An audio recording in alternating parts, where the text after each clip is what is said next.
It's Aeno. Welcome back to another video. As the Wuthering Waves CBT2 is finally ending, I've decided to make a video about it just to give let's say, a general overview of what the game is like so far. Personally, I am liking where the game is heading towards. They did tweak the story, but I don't really think that detracts from the gameplay experience, at least from what I've experienced here in the beta. Anyway, I'll just go through some of the stuff that I want to take note of for those that do want to play this game when it finally launches. Alright, starting things off is the UI. As you can see, the UI is pretty similar to games in the same genre like Genshin. So as you can see here, here's the character and here's the HP bar. The bar up top, the HP, is one of the things that make combat in this game more unique.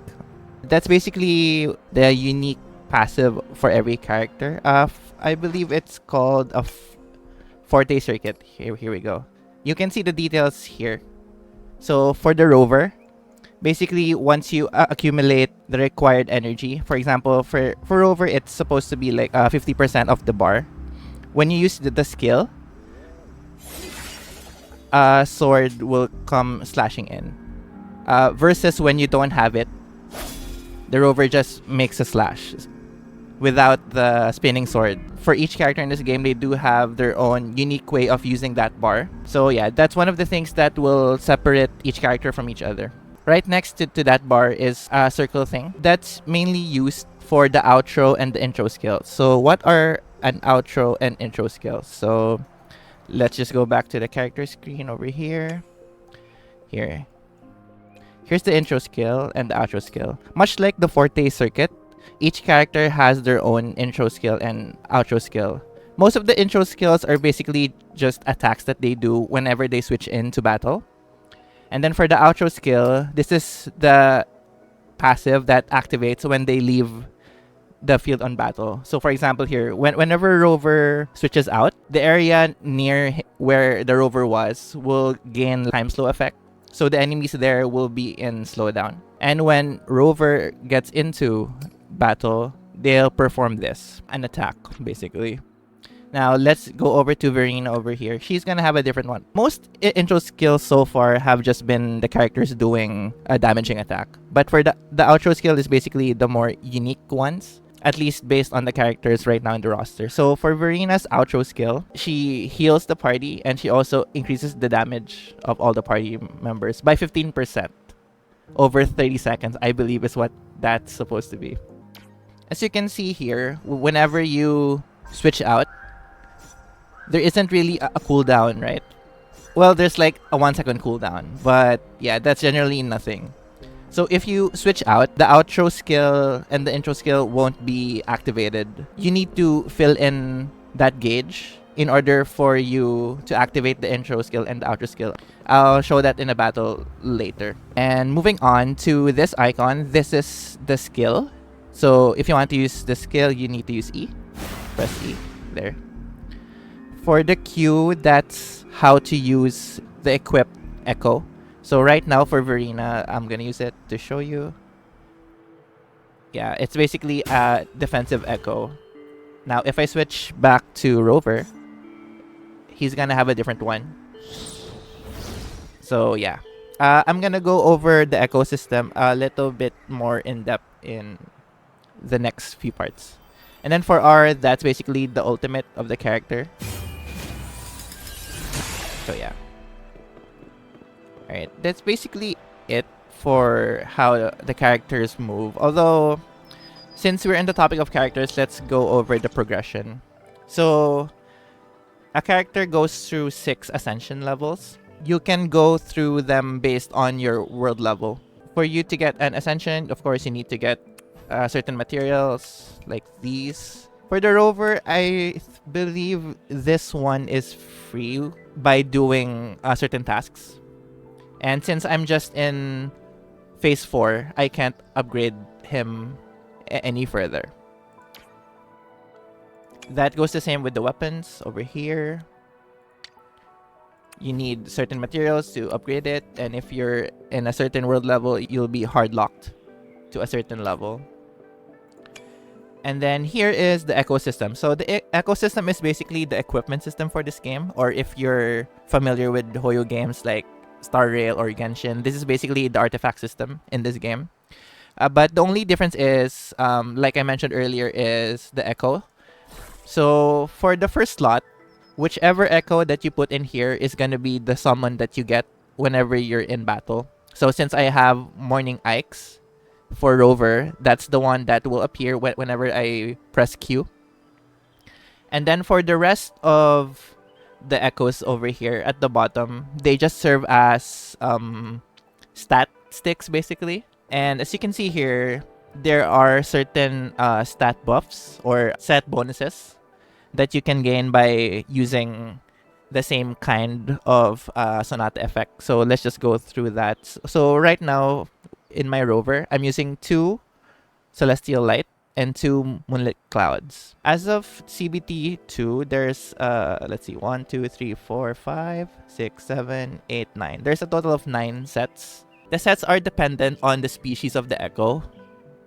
So like here, for example, for Crownless, he's under Havoc Eclipse. You can easily filter out those that aren't in the same set. Let's go to, let's see, Celestial Light. So like I said, this is my rover's main summon. So that counts 1. And then the other one that's in the same set is this, the Gulpuff. And then for the other set that I'm using is the Moonlit Clouds. It's for Cruise Wing and Varied Blaze. If you use 2 of the same kind, you get the first one. And if you get the full set of 5, you'll get the other set. The effects right now are pretty basic and they're pretty minimal, at least in my opinion. The more interesting sets are the full set ones. Like here, for example, for the Glacio damage, after using basic attack or heavy attack, Glacio damage is increased by 10% and can be stacked by 3 times. Yeah, I feel like it's gonna matter more to use the full set in the live version. Although, of course, that can change since we do still have time before the launch, so they can still like tweak it out. Now, in terms of leveling these up, it's pretty similar to how it's done in Genshin or in Star Rail, but there's basically an added amount of RNG. Now, I'm gonna show you how. Let's go to a random one. I guess let's go to another copy of this. So as you can see, each echo has a different main stat. That main stat is totally randomized. So it doesn't mean like since you have a Gulpuff, it'll always have the main stat of HP. So you can see here, yeah. The other one is defense. The same thing with the substat. That really is where the problem is, honestly. So I'm gonna go to the upgrade screen. So depending on the rarity of the echo, it can unlock a number of substats. So for this one is a rank 4. So once you level it up to 20, you can get an additional 4 substats versus wait, let's see if I have a, pretty sure I have a rank 5 here. I already unlocked the first one. So 1, 2, 3, 4, 5. So for the rank 5s, you can get 5 substats. Alright, going back to that other one. Alright. So you can see here, when you have an echo reach a certain level, like +5, +10, +15, and +20, and so on and so forth, you can unlock a slot for the substat.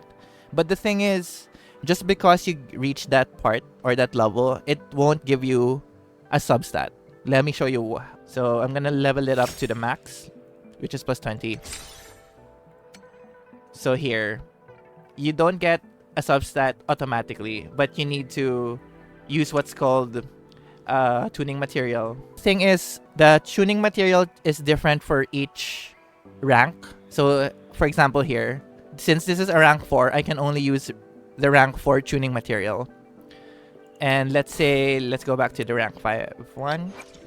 If I'm gonna tune this, I'm gonna need the gold one. So as you can see, the tuning material isn't really universal, which kind of makes farming pretty hassle since there's a lot more currencies to take into consideration when doing this. Now, okay, let's actually add the substat. Wait, okay, let's go back to the morning Ike. So let's tune it. We can do the max substat at once or one by one. I'll do it all at once at this time. So let's see what we get.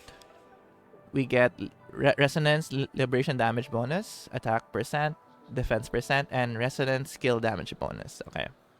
Now, once you get all of that, that's already hard locked. There's no way to re-roll the substats, at least at this time. If you get like bad ones, there's no way to change that. So you're gonna have to farm again for the same kind. So yeah, that's really where the bad part of the system comes into. That's a pretty common critique right now for this game. One other one is there's a lot of substats in the pool, which of course is gonna make getting the good ones harder. Like for example, the crit rate or the crit damage and stuff like that. Because of this, I can see the game being much more min-max heavy. Certain characters here do favor their skills and their ults. So yeah, that's gonna make min-maxing them a bit harder to do. And so hopefully they do like at least make the subsets re-rollable, because I feel like if they do that, that would make it a bit tolerable, at least in my opinion. So yeah, and then the other thing with that is, let's say you do have a shitty one, a shitty echo. Let's see here, do I have one? As you can see, I haven't really leveled up a lot yet since it's just the CBT, and I'm not really much of a min-maxer myself. Anyway, okay, let's just upgrade certain thing. Here, for example, if you use a leveled up echo as fodder for other echoes, so you can see here, I am using a maxed one, right? It doesn't even give out like the equivalent experience. So yeah, it's a bit of a not that good exchange rate, at least in my opinion. So yeah, that's really the main problem with the ecosystem right now. Hopefully they do improve it as they work on it towards launch. But yeah, for me, honestly, yeah, if they just introduce a way to like reroll substats, I think they'd be fine already. Speaking of echoes, the way to farm them are, there's two main ways. Either you go and farm them as you explore the overworld, because you can actually get them just from beating mobs or the bosses. Either you do that or you go through what's called a tacit field. Yeah, in my opinion, it's much more efficient, I would say, to farm them on a tacit field, because at the very least, the drops there are pretty much guaranteed, because once you beat a mob, their echo won't always drop. That's why I'll use that to transition to talking about the data bank. Now, what's the data bank? This is basically one of the main progression systems for this game. This has all to do with the ecosystem. So as you can see here, I'm at level 14. And my echo drop rate is at 20%. So that's the chance of getting an echo whenever I beat a mob. And then the max rarity that I can get is rank 4. And the cost limit for my characters in order to equip the echoes is 12. I forgot to mention earlier. For the ecosystem, there is a cost limit. So you can't just equip like all bosses or stuff like that. So there is a limit. This goes all the way up to 20. And the drop rate doesn't really go over 20%. The only thing that gets buffed is the max rarity, absorbable, and the enhanced absorption probability. So yeah, that's basically it. The way you level up this is by getting more echoes. As you can see here, for each different rank of an echo that you get, it gives XP. That's a good way to incentivize getting echoes, I would say. So that's a pretty good system. Here are all of the echoes right now in the game. Honestly, there isn't really... it's kind of hard to say if there's too little or too many. Well, from what I've seen that people are talking about, I think people think there's too few of them. Although for me, honestly, I feel like the amount is just right. Although, of course, if they do somehow add more in the launch version, that would be great. Because, like I said, the set systems right now for the echoes are pretty bare bones in terms of the effects. A lot more unique ones would be appreciated, I'd say. Alright, moving on to the actual skills. Okay, let's talk about some of the character skills. So, Like I said, there's the resonance skill and the ult. And then for this one, the Forte circuit is the unique mechanic of each character, much like for their intro skill and their outro skill. As you can see here, there's nodes that are connected to each skill. You can basically activate those as you level up your character or you ascend them further. So you can see here, it's still locked because, well, first of all, you need to get the first node here. And for sure, there's a level limit there next. Each character has an additional passive that they can get from these. The other ones are just stat bonuses basically, but for ones like this one, Rover has increased damage for their skill. Alright, by 60%. Cool. And then the other one is, where is it? It's over here. Rover has increased attack by 15% over 5 seconds after using the heavy attack. The basic attack is basically the normal attacks that you do. And if you hold down the attack button, you do get to use the heavy attack. And once you do a perfect dodge, your basic attack also changes into this. I'm going to show that to you in battle in a little bit. And then for Culturo, it's pretty similar to how Diluc plays in that his skill, you can use his skill in between basic attack string. Whenever you use his skill, his bar fills up. And when his bar fills up, you can use the enhanced heavy attack. Alright, so now that we're done with that, what else? I guess I can talk about the gacha system over here. So here, right now, the rate up is Yinlin. Unfortunately, I wasn't able to get her because I lost the 50-50 to Culture actually. So yeah.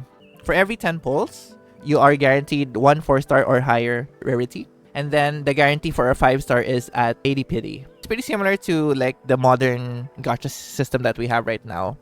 So for the character banner, there is a 50-50. But for the weapon banner, it's always guaranteed that you get the weapon on rate up. So that's pretty good. At the very least, there's one less thing to worry about when you're rolling for the weapon. For the standard banner, it's the same. For every 10 pulls, there's a guaranteed either 4-star or a 5-star. And the pity is at 80. And then there's also a standard weapon banner. But the cool thing here is you can actually select what 5-star weapon you want. So if you get a 5-star weapon, you're guaranteed to get the one that you picked. So yeah, it's a pretty cool system. At the very least, the weapons here are much less of a hassle to get. But yeah, of course, there is still also the 50-50 with the rate up banner here. Now, let's go to the store. The cool thing here, though, is you can actually get dupes from the shop for the 5 stars. So, Janshin, Lingyang, Cultural, Encore, and Verena are the standard 5 stars in this game. And you also have here the rate up character, which in this case is Yinlin. Now, as you can see here, there are 3 different gacha currencies. This one is for the rate up event character. This one is for the event weapon banner. And then this one is for both of the standard banners, for the character and the weapon one. So yeah, in this game, it's not really advisable to like convert your, what do you call this? Your asterite into specific currencies, because you might want to get the event weapon banner if you get lucky with the character banner. Overall, a pretty good system, I'd say. Now, since we're in the shop already, let's just go through it. So we're done for this one. You can also get the premium tuner here and 4-star dupes as well. This one, yeah, for the materials that you get. These ones you can get from the gacha, of course. This one is for all types of the gacha. And this one you can get from 4-star and 5-star above. And this is the premium currency for this game. It's called Astrite. Now, going over here to the point store, you can get the currency for this one from one of the modes. For this one, it's for the Abyss mode for this game. I'm going to show you how it's like. And for this one, it's one of the endgame modes, Tactical Hologram. I'm going to show you that also in a bit. As you can see here, you can get shinies. Basically, shiny echoes. And you can also get the premium currency here. Talking about the endgame modes. Alright, I'm gonna just show you. So first of all, let's go to the abyss mode of this game. Over here, Tower of Adversity.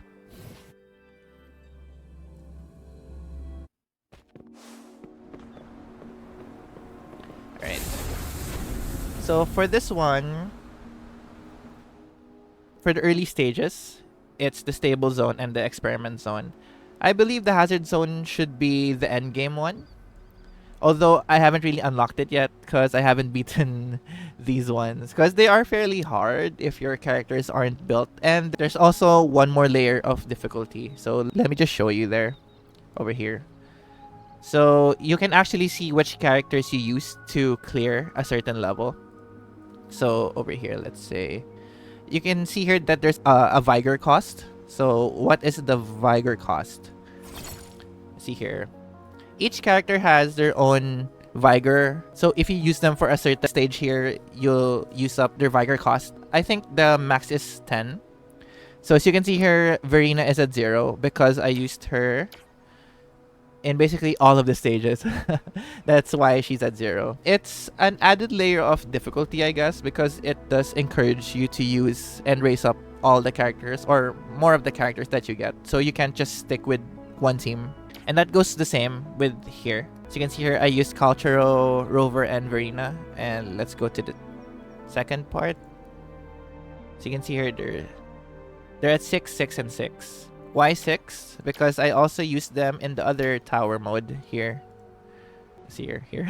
So 1, 2. And then for this, it's 1, right? So yeah, it's a pretty nice way to encourage players to raise up their characters. But at the same time, it can get a bit hard because leveling characters here is pretty costly, like in terms of the energy or the stamina system. So you can see here you get a max of 240, right? But most of the material dungeons here, they do require like 40. For this one, this is where you get the XP materials for basically everything. For your character, for your weapon, for your echoes. So for every run, you use 40. That's the same with the... Oh wait, let me just open up the... Here. The forgery challenge is basically where you farm for materials for your skill and for your weapons as well. So for this one, it costs like 40% also. Oh, not 40%. I mean 40 of the energy. The same with this one, like I showed you, the XP materials. And then for the world bosses, let's see here. They do require you to get like to use 60. And then for the upper world bosses, you also need to use 60. So yeah, this game is very stamina heavy, which can lead to a bit of a frustration in my opinion, because yeah, that basically means raising up multiple characters is gonna be time consuming. So yeah, although I guess that's just one way for them to ensure that players won't finish so fast, I guess. But yeah, I do wish they would basically halve the cost for the XP dungeons, because later on in the game, I think that's really gonna be the bottleneck of raising the characters. The world bosses would be cool if they descended it to like what? To 40 instead of 60. But for the weekly bosses, I think they can like keep it to 60, I guess. Since currently in the CBT, there is only like what? 2 of them. So it's not really that much of a big deal, at least in my opinion. Moving on from the Abyss mode, here, the Tactical Hologram. Basically what these are the very endgame mode of this game, I would say. Basically, these are enhanced versions of the world bosses. They're basically stronger. They have different moves. They're pretty similar to for the PGR players. It's basically similar to Phantom Pain Cage, I would say. Although I would say it's a bit harder ish. I think depends on what you think is more difficult. Now for these ones, for the rewards of this one, it's hard to say if they reset. But in my opinion, I don't think they do. They only have first clear rewards. Like here, for example, I cleared the first level of this, and then for the next one, it's gonna be this, so on and so forth. which is fair. I mean, like I said, this is definitely the hardest part of the game. So I would think that they wouldn't want to put too much valuable materials here because yeah, it is gonna be a bit tedious to like do this every so often. Once you beat them, there isn't really any point in doing them unless you wanna have a better record. So in that sense, they are kind of optional after the first clear. But they are pretty hype, I would say. I do like them. I do like the difficulty that they put in the game. And as you can see here, this is where you get currency to use here.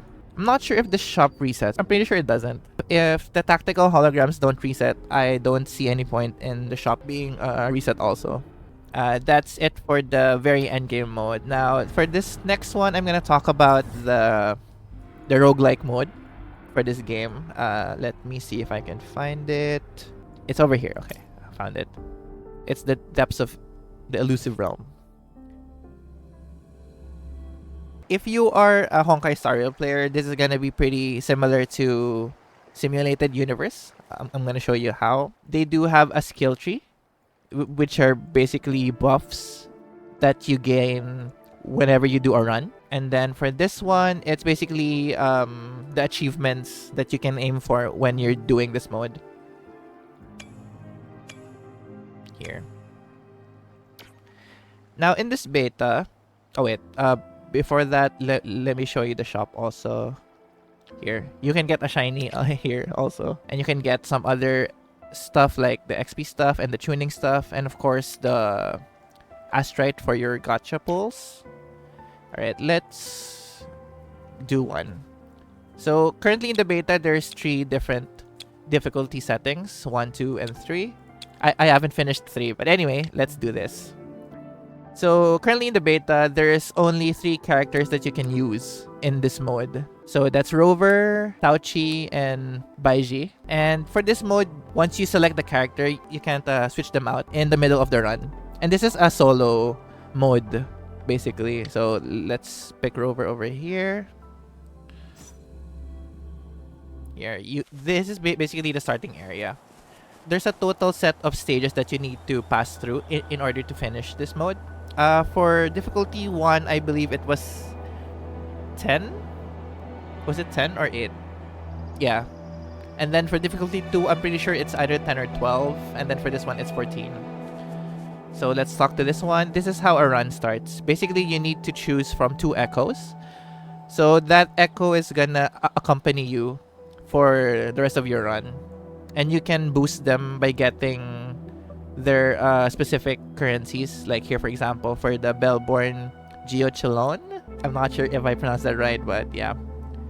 If you get these currencies, the Glacial one and the Electro one, you can boost it. And then for Inferno Rider, getting fire and ice stuff would boost it. So for now, I'm gonna choose Inferno Rider. Alright, once you have that chosen, you need to select your starting buffs, basically. So for this guy, you basically get to choose buffs to your movesets, to the characters that you use. So let's choose that one. And then for this one, it's basically the blessings. So for the first one, you do get to choose another character. But this character is only support. Like, you can only use their ult, but you don't really switch to them. So yeah, for this one, I'm gonna pick Verena, since she is one of the dedicated healers in this game. Alright, let's do that.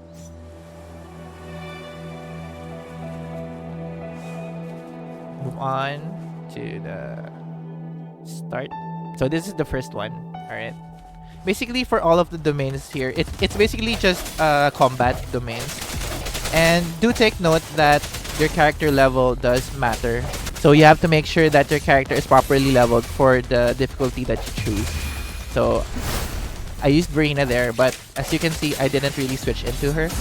Oh yeah, I forgot to mention, there is a lock-on system here. And you can basically just use the center mouse button or the scroll one to activate it or deactivate it.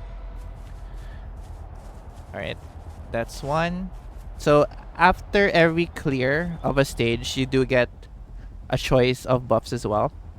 So for example, here in Inferno Rider, if I want to buff him more, I should focus more on buffs that give fire or ice. But yeah, okay, I'm gonna choose this one. So that's a +1. Right.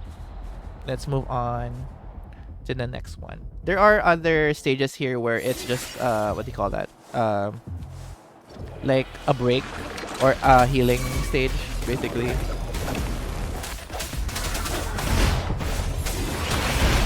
Yeah, the camera can be a bit weird here, especially if you use the lock on.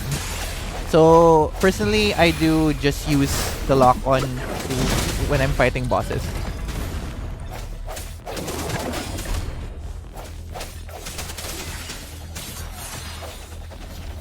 Alright.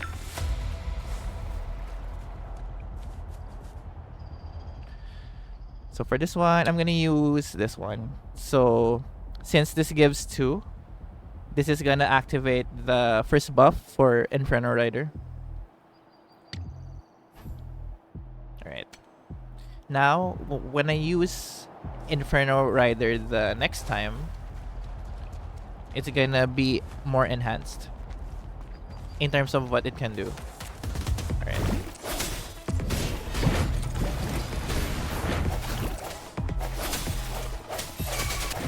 As you can see, the enemies here can be a bit a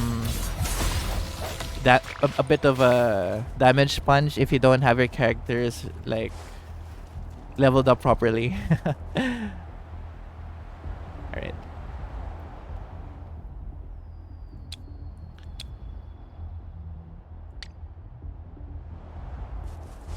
Let's see if I can do a run. Successful run here in the hardest difficulty.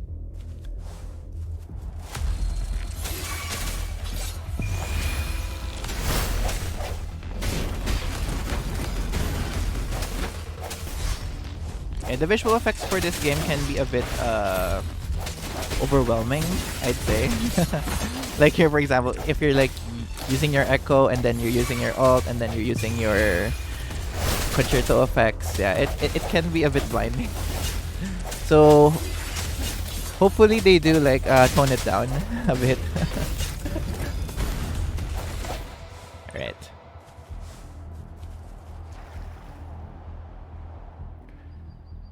Let's see. Let's go with this one.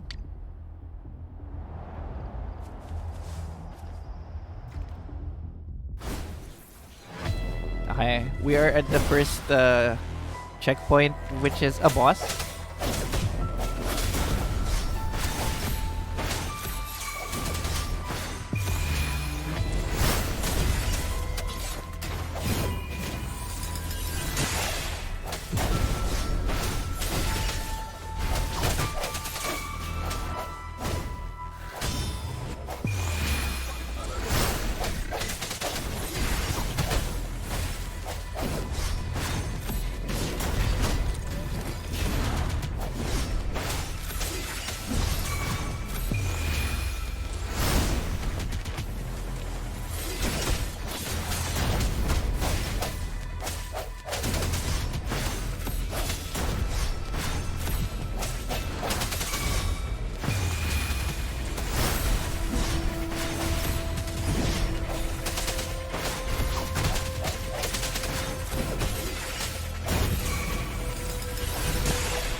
And yeah, I wasn't able to finish it.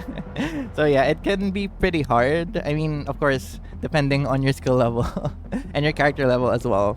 Skill issue in my part. So yeah, basically that's how a run goes. So yeah, it can be pretty fun, I would say, especially since you are locked to a solo character. Although I do see it being a bit repetitive.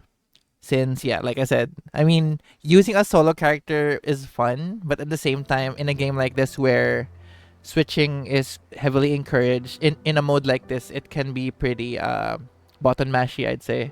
Anyway, I'm gonna use the points that I got to buff myself. Alright.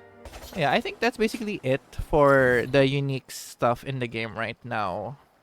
So yeah, honestly, I'm pretty satisfied already with the state of the game. Although, like I said, there are a bit of problems. First of all, the ecosystem, way too much RNG, way too much materials that you need to get. So hopefully they could tone that down. I did send that to the feedback already. So hopefully we can get through to them. Which is, I mean, this is kurogames and they are known to be more receptive to feedback. So I'm not that worried in that sense. And yeah, the other one really is, well, the biggest problem for this beta is the localization stuff. Like I showed you in the, here in Rovers. I'm pretty sure that's in Rover. Oh wait, no. I think that was in Verena. Yeah, here. Damage dealt for all party members is increased by 15 seconds over 30 seconds. What? But yeah, and it's not like it's just in the character kits. It's also in the dialogue, in the quest lines. So yeah, hopefully they do fix it. Cause yeah, it's gonna be hard to launch in a state like this. So yeah. Oh yeah, as you can see here, I am actually recording hours before the CBT ends. So yeah. Anyway, I guess that's it for the video. Let me know what you think of the game so far. Are you still excited for it? Are you looking forward to it?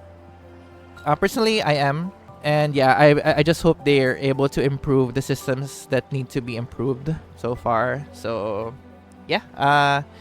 Anyway, that's it for the talking part. I guess for the next part, I'll just show some of the combat stuff or the exploration stuff that I did. So yeah, anyway, thanks for watching. I'll see you in the next video. Bye.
中の線配慮をしないで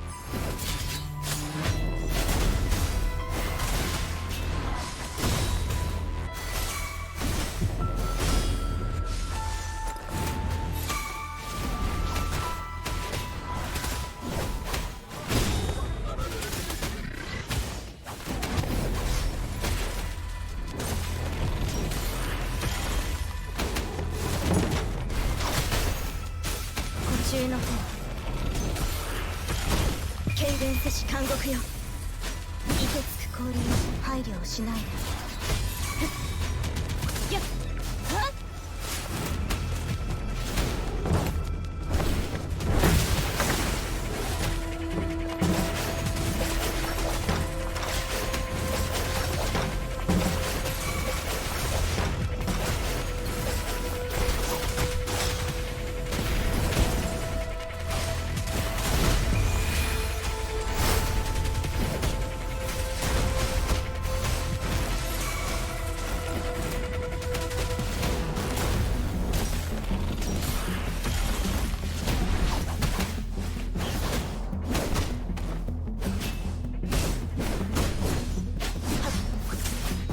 中の線やっはっ大フレンゲ